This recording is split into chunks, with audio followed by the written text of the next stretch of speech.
শান্ত স্নিগ্ধ আর পরম ভক্তির একটা মুহূর্ত। মানে ধরুন, আমরা যখন প্রার্থনার কথা ভাবি তখন তো চোখের সামনে এমনই একটা ছবি ভেসে ওঠে, তাই না? হ্যাঁ, একদম তাই। মাথা নিচু করে খুব বিনীত ভঙ্গিতে কোনো অসীম শক্তির কাছে কিছু চাওয়া বা কৃতজ্ঞতা প্রকাশ করা। ঠিক, এটাই প্রার্থনার খুব চেনা রূপ। কিন্তু ধরুন, এমন একটা প্রার্থনার কথা যদি আমরা বলি যা শুনতে কোনো স্তুতি বাক্য বা ধীর লয়ের মন্ত্রের মতো নয়, বরং তার প্রতিটি শব্দে একটা রোমাঞ্চ আছে, বা ধরুন ধ্বংসাত্মক একটা উন্মাদনা, এমনকি এক নিষিদ্ধ প্রেমের আকুতি লুকিয়ে আছে। রাইট, ঈশ্বরের মতো একজন পরম দয়ালু সত্তাকে উদ্দেশ্য করে কেউ যখন বলে যে আমাকে আঘাত করো বা আমাকে ভেঙে চুরমার করে দাও, তখন তো স্বাভাবিকভাবেই একটা বড় ধরনের বিস্ময় তৈরি হয়। একটা বড় ধাক্কা লাগে আর কি। মানে কেন একজন মানুষ তার আধ্যাত্মিক অস্তিত্ব রক্ষার জন্য এমন চরম রুক্ষতার আশ্রয় নেবে? তো এই আপাতবিরোধী আর বেশ চমকপ্রদ বিষয়টা নিয়েই আমাদের আজকের এই ডিপ ডাইভ। আমাদের সামনে আজ আছে সপ্তদশ শতাব্দীর বিখ্যাত ইংরেজ কবি জন ডানের লেখা একটি অসাধারণ সনেট, হোলি সনেট 14, যা ব্যাটা মাই হার্ট নামেও পরিচিত। হ্যাঁ, আর শুরুতেই আপনি যে বৈপরীত্যের কথা বললেন তা কিন্তু সাহিত্য আর মনস্তত্ত্বের একটা অপূর্ব মিলনস্থল। কারণ বিশ্বাস আর ভক্তি সবসময় তো আর মসৃণ বা শান্ত হয় না। একদমই না। যে একজন মানুষ তার চরম আধ্যাত্মিক সংকট বা বিশ্বাসের শূন্যতা বোঝাতে কিভাবে যুদ্ধক্ষেত্র বা দখল হয়ে যাওয়া শহরের মতো চরম রূপকগুলো ব্যবহার করেছেন। আমাদের আজকের লক্ষ্য হচ্ছে মূল কবিতার প্রতিটি লাইন ধরে ধরে এগোনো।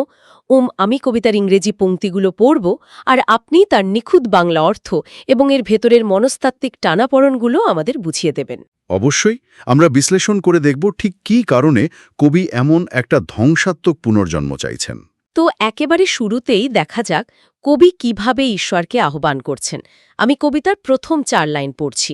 Batter my heart 3% God, for you as yet but knock, breathe, shine and seek to mend, that I may rise and stand, overthrow me, and bend your force to break, blow, burn and make me new. এই প্রথম স্তবকটা আক্ষরিক অর্থেই যেন একটা প্রচণ্ড ধাক্কা দিয়ে শুরু হয়। এর অন্তর্নিহিত অর্থটা অনেকটা এমন যে, আমার হৃদয়কে সজোরে আঘাত করো, হে ত্রিমাত্রিক ঈশ্বর। আচ্ছা, এখানে ত্রিমাত্রিক ঈশ্বর বলতে কি? হ্যাঁ, ত্রিমাত্রিক ঈশ্বর বা 3% গড বলতে মূলত খ্রিস্টধর্মের ট্রিনিটি বা পিতা, পুত্র এবং পবিত্র আত্মার ধারণাকে বোঝানো হয়েছে। তো কবি বলছেন যে, তুমি এতদিন কেবল দরজায় আলতো টোকা দিয়েছ, শ্বাস ফেলেছ বা আলো দিয়েছ, আর খুব মৃদুভাবে আমাকে সারিয়ে তোলার চেষ্টা করেছ। মানে ঈশ্বর খুব নরমভাবে তাকে ঠিক করার চেষ্টা করছিলেন। রাইট, কিন্তু কবির দাবি হল, আমাকে যদি সত্যি সত্যি সোজা হয়ে দাঁড়াতে হয় তবে তুমি আমাকে সম্পূর্ণ উল্টে ফেলে দাও। আমাকে নতুন করে গড়তে তোমার সমস্ত শক্তি প্রয়োগ করে আমাকে ভাঙো, ওড়াও এবং পোড়াও। বাপরে, এই আহ্বানটাকে তো অনেকটা একটা পুরনো আর জরাজীর্ণ বাড়ি চরমভাবে সংস্কার বা রেনোভেশন করার মতো মনে হচ্ছে। দারুণ একটা তুলনা দিয়েছেন, ঠিক তাই। মানে বাড়ির ভিত যখন একেবারে নড়বড়ে হয়ে যায়, তখন তো শুধু বাইরের দেয়ালে একটু নতুন রং লাগালে বা ফাটলগুলোতে একটু প্রলেপ দিলে কোনো স্থায়ী সমাধান হয় না। একদমই না। সেই পুরনো কাঠামোকে পুরোপুরি ভেঙে ধূলিসাৎ না করা পর্যন্ত নতুন কোনো মজবুত ইমারত সেখানে গড়া সম্ভব নয়। এই প্যারাডক্স বা কূটাভাসটাই কবি বোঝাতে চেয়েছেন। নতুন হতে গেলে পুরনোকে ধ্বংস করতে হয়। বুঝতে পারছি, কিন্তু এখানে একটা প্রশ্ন চলে আসে। ঈশ্বরের প্রচলিত ধারণা তো অত্যন্ত করুণাময়। তার কাছে ডানের এই প্রবল হিংস্রতা আর ধ্বংস চাওয়ার পেছনে আসল কারণটা ঠিক কি? এই প্রশ্নের উত্তর খুঁজতে গেলে আমাদের লিচার্ডসের দেওয়া জন ডানের ব্যক্তিগত আর ঐতিহাসিক প্রেক্ষাপটে একটু ঢুকতে হবে। ডান এমন একটা সময় ইংল্যান্ডে জন্মেছিলেন যখন সেখানে রোমান ক্যাথলিকদের উপর তীব্র নিপীড়ন চলছিল। আচ্ছা, মানে ধর্মীয় দ্বন্দ্বের একটা চরম পর্যায়ে ছিল তখন। হ্যাঁ, আর তিনি নিজে একটা কট্টর ক্যাথলিক পরিবার থেকে এসেছিলেন। তার নিজের ভাই হেনরি ডান একজন ক্যাথলিক যাজককে আশ্রয় দেওয়ার অপরাধে কারাগারে নিক্ষিপ্ত হন, আর সেখানে বিউবনিক প্লেগে আক্রান্ত হয়ে অত্যন্ত মর্মান্তিকভাবে মারা যান। আরে, এটা তো যে কোনো মানুষের জন্যই একটা বিশাল ট্রমা। চরম ট্রমা। এই ঘটনা ডানের মনে বিশাল একটা মানসিক আঘাত সৃষ্টি করেছিল। পরবর্তীতে ইংল্যান্ডের সমাজে টিকে থাকার জন্য আর নিজের ভবিষ্যৎ সুরক্ষিত করার তাগিদে তিনি ক্যাথলিক ধর্ম ত্যাগ করে প্রোটেস্ট্যান্ট বা অ্যাংলিকান চার্চে যোগ দেন। আচ্ছা দাঁড়ান, এই ধর্মান্তরের বিষয়টা তো তাহলে তার মনের ভেতর এক বিশাল অপরাধবোধের জন্ম দেওয়ার কথা। মানে নিজের পরিবারের বিশ্বাস ত্যাগ করে সুবিধা নেওয়াটা তাকে নিশ্চয়ই ভেতর থেকে কুড়ে কুড়ে খাচ্ছিল। ঠিক এই জায়গাটিতেই তার এই চরম প্রার্থনার কারণ লুকিয়ে আছে। তার ভেতরে এক প্রচণ্ড আধ্যাত্মিক শূন্যতা আর অপরাধবোধ তৈরি হয়েছিল।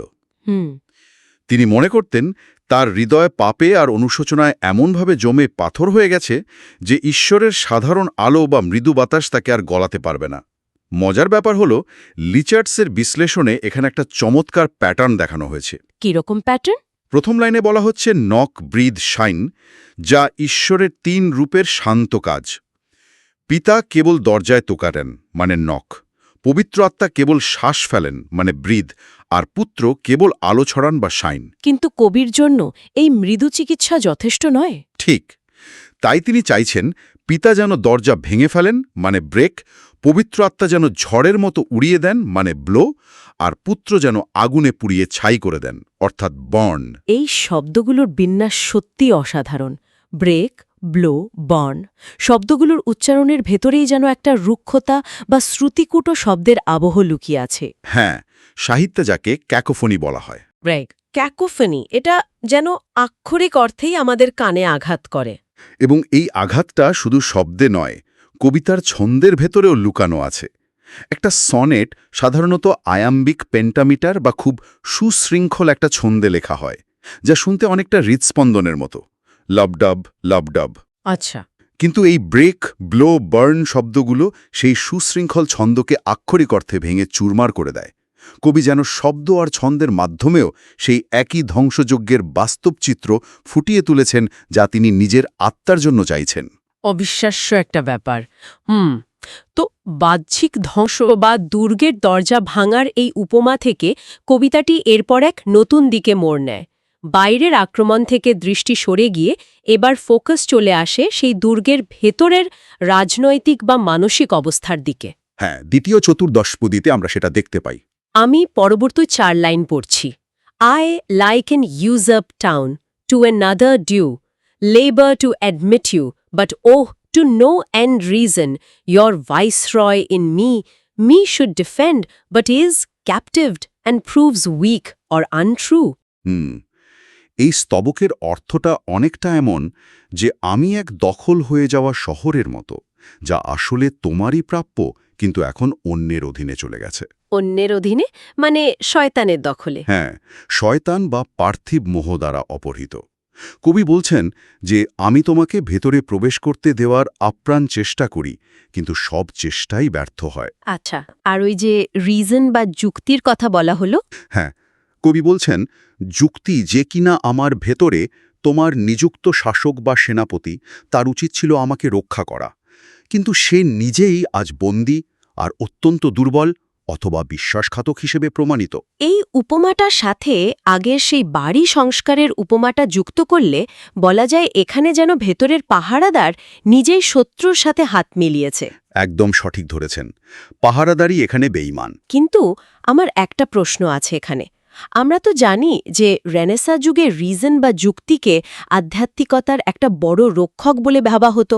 দর্শন, বিজ্ঞান যুগে যুগে তো আমাদের শিখিয়েছে যে যুক্তি আমাদের সঠিক পথ দেখায়। হ্যাঁ, তাহলে ডান কেন বলছেন যে আমাদের অস্তিত্বের এই গভীর সংকটে যুক্তি কোনো কাজই করে না, বরং সে বিশ্বাসঘাতকতা করে? এটা খুব চমৎকার একটা পয়েন্ট। রেনেসা আর মধ্যযুগীয় ধর্মতত্ত্বে, বিশেষ করে টমাস অ্যাকুইনাসের মতো দার্শনিকদের মতে, যুক্তি হল ঈশ্বরের দেয়া এমন এক আলো যা মানুষকে অন্ধকারের হাত থেকে বাঁচায়। কবি নিজেও সেই ধারণাকে সম্মান করেন। যে কারণে তিনি যুক্তিকে ঈশ্বরের ভাইসরয় বা নিযুক্ত শাসক বলেছেন, রাইট? একদম ঠিক। কিন্তু ডানের এই মানসিক অবস্থাটা তো কোনো সাধারণ বুদ্ধিবৃত্তিক বিতর্ক নয়, এটা এক চরম ডিপ্রেশন বা বিষণ্ণতার স্তর। যখন কোনো মানুষ মানসিকভাবে সম্পূর্ণ ভেঙে পড়ে বা তীব্র অপরাধবোধে ভোগে, তখন তাকে হাজারটা লজিক্যাল বা যৌক্তিক কথা বললেও তার মন শান্ত হয় না। অর্থাৎ চরম হতাশার মুহূর্তে শুধু খাতাপত্রের হিসেব বা দার্শনিক যুক্তি দিয়ে কাউকে জীবনে ফিরিয়ে আনা যায় না, সেখানে প্রয়োজন পড়ে তীব্র আবেগ আর অনুভূতির। ঠিক তাই। এর চেয়েও বড় কথা হলো, ডানের কাছে মনে হচ্ছিল তার নিজের যুক্তি তাকে ঈশ্বর থেকে দূরে সরিয়ে দিয়েছে। একটু আগে আমরা তার ধর্মান্তরের যে ইতিহাস জানলাম, সেখানে খেয়াল করলে দেখবেন প্রোটেস্ট্যান্ট হওয়াটা ডানের জন্য কিন্তু একটা অত্যন্ত যৌক্তিক সিদ্ধান্ত ছিল। ও আচ্ছা, মানে সমাজে ক্যারিয়ার গড়া বা নিরাপদে বেঁচে থাকার জন্য ওই সিদ্ধান্তটাই তো তখন লজিক্যাল ছিল। হ্যাঁ, কিন্তু এই পার্থিব যুক্তি তার আত্মাকে কলুষিত করেছে, তার ভেতরের ঈশ্বরকে বিক্রি করে দিয়েছে। তাই তিনি বলছেন যুক্তি এখানে দুর্বল, আর সে আসলে শত্রুর হাতে বন্দী, একজন বিশ্বাসঘাতক মাত্র। যুক্তির মাধ্যমে ঈশ্বরকে আর পাওয়া সম্ভব নয়। এই অন্তর্দৃষ্টিটা তো পুরো কবিতার অর্থকে যেন আরও গভীর করে দেয়। মানে নিজের নেওয়া সবচাইতে যৌক্তিক সিদ্ধান্তগুলোই যখন সবচেয়ে বড় মানসিক যন্ত্রণার কারণ হয়ে দাঁড়ায়, তখন মানুষের অবস্থা ঠিক এমনটাই হয়। একদমই তাই। এই যুক্তির ব্যর্থতার পর কবিতাটি হঠাৎ করেই যুদ্ধের রূপক থেকে সরে গিয়ে একটা সম্পূর্ণ ভিন্ন আবহে প্রবেশ করে। সনেটের পরিভাষায় এই আচমকা মোড় নেওয়াকে মনে হয় ভোল্টা বলা হয়, তাই না? হ্যাঁ, এই ভোল্টাতে এসে কবিতাটি একটি রোম্যান্টিক এবং আইনি রূপকের রূপ ধারণ করে। আমি নবম লাইন থেকে শেষের 6 লাইনের শুরু, যাকে ষষ্ঠক বলা হয়, সেটা পড়ছি। Yet dearly I love you and would be loved fain, but am betrothed unto your enemy. Divorce me, untie or break that knot again. Take me to you, imprison me, for I. এই ভোল্টা বা মোড় ঘোরার অংশটার ভাষান্তর করলে দাঁড়ায় যে আমি তোমাকে গভীরভাবে ভালোবাসি এবং বিনিময়ে তোমার ভালোবাসা ও সান্দে পেতে চাই, কিন্তু আমি তোমার শত্রুর সাথে বাগদত্ত বা বিবাহবন্ধনে আবদ্ধ হয়ে আছি। মানে শয়তানের সাথে বিয়ে হয়ে আছে। হ্যাঁ, তাই কবি বলছেন, আমাকে ডিভোর্স দাও, সেই বিয়ের বাঁধন খুলে দাও বা ছিঁড়ে ফেলো, আমাকে তোমার কাছে তুলে নাও, আমাকে বন্দি করো। এখানে এসে কিন্তু রূপকটা পুরোপুরি বদলে গেল। এতক্ষণ যা ছিল যুদ্ধ আর দখলদারিত্ব, তা এখন হয়ে গেল একটা জোরপূর্বক বিয়ে বা বন্দিদশা থেকে মুক্তির আর্তনাদ। ঠিক, ডান। এখানে নিজেকে এমন এক সত্তার অবস্থানে দাঁড় করিয়েছেন যাকে জোর করে ঈশ্বরের শত্রুর মানে পাপ বা শয়তানের সাথে বিয়ে দেওয়া হয়েছে। তিনি ঈশ্বরের কাছে চাইছেন সেই সম্পর্ক ছিন্ন করার আইনি বা বলপ্রয়োগকারী হস্তক্ষেপ। এই জায়গাটা আমার কাছেও অনেকটা আধ্যাত্মিক জিম্মি বা হস্টেজ দশার মতো মনে হচ্ছে। হ্যাঁ, হস্টেজ দশা। বিষয়টা ব্যাখ্যা করুন তো একটু। মানে এই জিম্মি দশার আকুতিটা অত্যন্ত অদ্ভুত। ধরুন একজন জিম্মি ব্যক্তি উদ্ধারকারী দলকে শুধুটাকে উদ্ধার করতেই বলছে না, সে বলছে আমাকে উদ্ধার করে তুমি নিজে আবার আমাকে অপহরণ করো আর চিরস্থায়ীভাবে তোমার কাছে বন্দী করে রাখো। দারুণ বলেছেন। সাধারণত কেউ তো বন্দী হতে চায় না, তাই না? সবাই তো মুক্তি চায়। ঠিক, কিন্তু এই বন্দী হতে চাওয়ার পিছনে রেনেসা যুগের সাহিত্যের একটা বিশেষ থিমের ছায়া দেখা যায়। সেই সময়ে এমন অনেক রোম্যান্স গল্প প্রচলিত ছিল যেখানে একজন নারী কোনো অশুভ শক্তির হাতে বন্দী থাকতেন আর একজন সাহসী বীর তাকে উদ্ধার করতে যেতেন। সাহিত্যে একে ড্যামসেল ইন ডিস্ট্রেস বলা হয়। ও আচ্ছা। এটা তো বেশ অবাক করার মতো ব্যাপার। তৎকালীন পুরুষতান্ত্রিক সমাজের প্রেক্ষাপটে একজন শক্তিশালী পুরুষ কবির দিক থেকে সম্পূর্ণ আত্মসমর্পণকারী নারী অবস্থানে নিজেকে তুলে ধরাটা নিশ্চয়ই অনেক বড় একটা ব্যাপার ছিল। এটা কেবল বড় ব্যাপারে ছিল না, এটা ছিল তৎকালীন আধ্যাত্মিক চিন্তাধারার একটা গভীর প্রকাশ। খ্রিস্টান ধর্মতত্ত্বে মানবাত্মাকে প্রায়শই ঈশ্বরের সাপেক্ষে নারীসুলভ বা সমর্পিত হিসেবে কল্পনা করা হতো। ডান বোঝাতে চেয়েছেন ঈশ্বরের শক্তির কাছে মানব অহংকার বা পুরুষালী পৌরুষ বলে কিছু নেই। মানবাত্মা সেখানে সম্পূর্ণ অসহায়। বুঝতে পারছি। তিনি যে বলছেন untie or break that knot again, এটা দিয়ে তিনি শয়তানের সাথে তার সেই অলঙ্ঘনীয় চুক্তি বা বিয়ের বাঁধনকে ছিন্ন করার কথা বলছেন। এর সাথে আলেকজান্ডার দ্য গ্রেটের সেই বিখ্যাত গর্ডিয়ান নট কাটার ইতিহাসের একটা প্রচ্ছন্ন মিল পাওয়া যায়। সেই জট যা কোনোভাবেই হাত দিয়ে খোলা যায় না, তাকে তরবারি দিয়ে এক কোপে কেটে ফেলতে হয়। একদম। ডান ঈশ্বরের কাছে ঠিক সেই তরবারির আঘাতটাই চাইছেন। একটা আইনি ডিভোর্স বা চুক্তি বাতিলের চেয়েও এটা অনেক বেশি সহিংস একটা চাওয়া। আর এই সমর্পণের তীব্রতা তার চূড়ান্ত ক্লাইম্যাক্স পর্যায়ে পৌঁছায় কবিতার একেবারে শেষ দুটো লাইনে। এই চরম কূটাভাস বা প্যারাডক্স হয়তো সাহিত্য জগতের অন্যতম চমকপ্রদ সমাপ্তি। হ্যাঁ, লাইন দুটো শুনলেই দর্শকরা সেটা বুঝতে পারবেন। চলুন সেই লাইন দুটো শোনা যাক। Except you enthrall me, never shall be free, nor ever chaste, except you ravish me. এই শেষ দুটো লাইনে পৌঁছালে যে কেউ আক্ষরিক অর্থেই চমকে উঠতে বাধ্য। এর সরাসরি অনুবাদ হল, কারণ তুমি আমাকে দাস বা মহাবিষ্ট না করা পর্যন্ত আমি কখনোই মুক্ত হতে পারব না। আচ্ছা, এবং তুমি আমাকে শারীরিকভাবে হরণ বা র্যাভিশ না করা পর্যন্ত আমি কখনোই পবিত্র হতে পারব না। এখানে অত্যন্ত তীব্র দুটো প্যারাডক্স ব্যবহার করা হয়েছে। প্রথমত, অ্যান্থ্রল শব্দটার মানে হল কাউকে দাস বানানো বা পুরোপুরি মহাবিষ্ট করে ফেলা। কবি দাবি করছেন যে ঈশ্বরের দাস হওয়াটাই হল মানুষের জন্য একমাত্র সত্যিকারের মুক্তির পথ।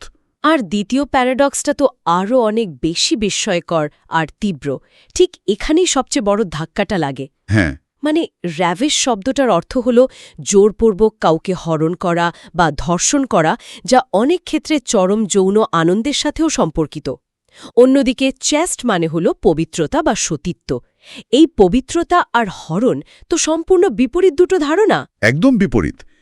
ঈশ্বরের কাছে একজন মানুষের প্রার্থনায় এমন চরম যৌন ইঙ্গিতপূর্ণ আর সহিংস আত্মসমর্পণের ভাষা তৎকালীন পাঠকদের কাছে কতটা গ্রহণযোগ্য ছিল? পাঠকরা কি চমকে যাননি? এটা যে সেকালের পাঠকদের জন্য একটা বিশাল ধাক্কা ছিল তা আর বলার অপেক্ষা রাখে না। কিন্তু এর পেছনের কারণটা বুঝতে হলে আমাদের আবার জন ডানের জীবনের দুই ভিন্ন অধ্যায়ের দিকে তাকাতে হবে। আচ্ছা। লিটারেটস আমাদের স্মরণ করিয়ে দেয় যে ধর্মযাজক ডক্টর ডান হওয়ার অনেক আগে তরুণ বয়সে তিনি জ্যাক ডান নামে পরিচিত ছিলেন, যিনি প্রচুর রোম্যান্টিক আর যৌন আবেদনময় প্রেমের কবিতা লিখেছিলেন। যখন তিনি আধ্যাত্মিক কবিতা লেখা শুরু করলেন, তখন তার সেই পুরনো প্রেম আর কামনার তীব্র ভাষাগুলো হারিয়ে যায়নি, বরং সেগুলো রূপান্তরিত হয়ে ঈশ্বরের প্রতি ভালোবাসায় মিশে দিয়েছিল, তাই তো? মানে তিনি পার্থিব প্রেমের ভাষাতেই ঐশ্বরিক প্রেমের বর্ণনা দিচ্ছিলেন। কেবল তাই নয়, ক্যাথলিক মরমিবাদ বা মিস্টিক ঐতিহ্যেও, যেমন সেন্ট তেরেজা অফ অ্যাভিলার মতো সন্তদের লেখাতেও এমনটি দেখা যায়। সেখানে আধ্যাত্মিক পরমানন্দ বা এক্সট্যাসিকে অত্যন্ত শারীরিক আর তীব্র প্রেমের ভাষায় বর্ণনা করা হয়েছে। ওফ, আচ্ছা। পার্থিব জগতের অন্য কোনো পাপ বা মোহ আর সে আত্মাকে স্পর্শ করার সুযোগই পায় না। ওয়াও! অন্যভাবে বললে, শয়তান বা পাপের হাত থেকে চিরতরে মুক্ত থাকতে হলে ঈশ্বরের দ্বারা সম্পূর্ণ অপহৃত হওয়া ছাড়া আর কোনো উপায় নেই। এই সম্পূর্ণ আত্মসমর্পণ বা বিলীন হয়ে যাওয়ার মাধ্যমেই কেবল আত্মার সত্যিকারের পবিত্রতা বা চ্যাস্টিটি অর্জন করতে পারে। খুব চমৎকারভাবে গুছিয়ে বলেছেন আপনি। যখন মানুষ নিজের ক্ষমতা, নিজের যুক্তি আর নিজের সমস্ত অহংকার বিসর্জন দিয়ে একটা বৃহত্তর শক্তির কাছে নিজেকে সম্পূর্ণ সঁপে দেয়, কেবল তখনই সে তার ভেতরের সমস্ত মালিন্য থেকে মুক্ত হতে পারে। ঈশ্বরের এই জবরদখল ছাড়া আত্মার আর কোনো শুদ্ধির উপায় ডানের কাছে অবশিষ্ট ছিল না। আজকের এই ডিপ ডাইভের একেবারে শেষ প্রান্তে এসে আমরা যদি পুরো কবিতাটির দিকে ফিরে তাকাই, তবে এটা স্পষ্ট হয়ে ওঠে যে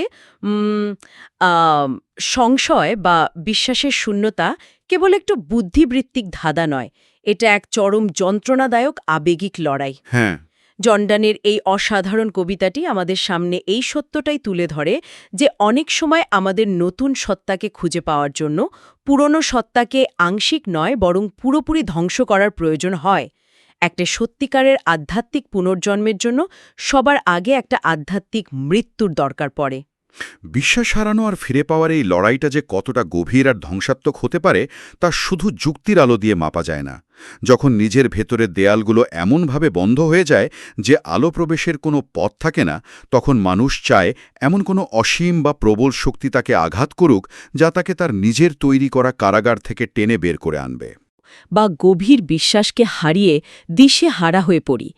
সেই হারিয়ে যাওয়া সত্যকে পুনরায় ফিরে পাওয়ার প্রক্রিয়াটা কখনোই শান্ত, মসৃণ বা আরামদায়ক হয় না। একদমই না।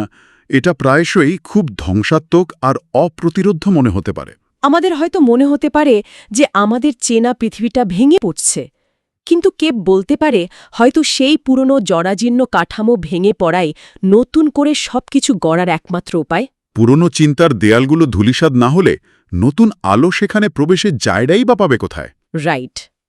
তো আমাদের আজকের আলোচনার শুরুতে আমরা বলেছিলাম সেই অদ্ভুত জিম্নি দশার কথা, যেখানে উদ্ধার পাওয়ার জন্য নিজেকে সম্পূর্ণ সঁপে দিতে হয়। এই পুরো সাহিত্য বিশ্লেষণের উপর ভিত্তি করে একেবারে শেষে শ্রোতাদের জন্য একটা ভিন্ন ধর্মী ধারণা নিয়ে ভাবা যেতে পারে। বলুন। ক্যারিয়ার, সম্পর্ক, বিশ্বাস সবকিছু যেন একেবারে আমাদের নিজস্ব ছকে বাঁধা থাকে। কিন্তু একবার কি ভাবা যায় হয়তো চরম স্বাধীনতা লুকিয়ে আছে ঠিক সেই মুহূর্তের মাঝেই যখন আমরা আমাদের সবচেয়ে প্রিয় বা শক্তিশালী বিশ্বাসের কাছে নিজেদের জীবনের সমস্ত নিয়ন্ত্রণ সম্পূর্ণভাবে ছেড়ে দিই। দারুণ একটা চিন্তার বিষয়। নিয়ন্ত্রণ হারানোর এই ভয়ঙ্কর আর ধ্বংসাত্মক শূন্যতায় কি তবে চূড়ান্ত মুক্তির একমাত্র পথ? জন ডানের এই চরম আকুতি হয়তো আমাদের সেই অচেনা স্বাধীনতার দিকেই ইশারা করে। আজ তাহলে এ পর্যন্তই। এতক্ষণ আমাদের সাথে থাকার জন্য ধন্যবাদ।